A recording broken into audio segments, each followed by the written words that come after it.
Uso ang takutan sa ilang lugar dahil sa nalalapit na undas, iba ang gimmick ng mga taga-Vigan City, Ilocos Sur. Yung mga nagbihis halimaw at aswang kasi hindi nananakot kundi nagbibigay saya. Bahagi daw yun ng kanilang Ranyag Twilight Festival. Nakisaya pa rin ang ilan sa ating Kapuso Stars. Makibalita tayo kay Erica Labiano ng GMA Ilocos.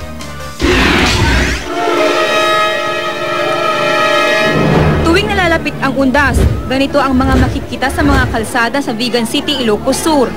Naglalabasan ang mga aswang at mga halimaw sa Mena Crisologo Street na napapalibutan ng mga matatandang bahay na itinayo pa noong panahon ng Espanyol. Pero syempre, nakakostyum lang sila at nakikiparada sa taunang Vigan Ranyag Twilight Festival. Mula nang simula noong 2010, layo ng festival na alalahanin ng mga yumao sa makulay, nakakaaliw at naiibang paraan. Paraan din ito para magtipon-tipon ng bawat pamilya. And then also, it's a time for praying for the GJ dead tayo, the GJ dearly departed, nga napaninin muna kanyata yon. And then also praying that nakaragkad tayo pala yung tatang si Bibiyag. So yun. Marami pang aabangan sa Ranyag Festival hanggang November 1, gaya ng zombie race at Halloween party. Ang Kapuso primetime queen na si Marian Rivera at cast ng afternoon seryeng Pyra, una nang nakisaya sa pista ng mga Bigenyo. Maraming salamat po sa mainit na pagtanggap nyo sa akin. Sana po huwag kayong magsawa at babalikan ko po kayo.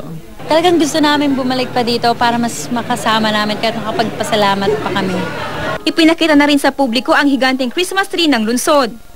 May taas itong mahigit 36 na talampakan. Tampok sa Christmas tree ang mga palamuting sumisimbolo sa pamumuhay, tradisyon at kultura ng mga Bigenyo, gaya ng River Cruise at ang Heritage Village.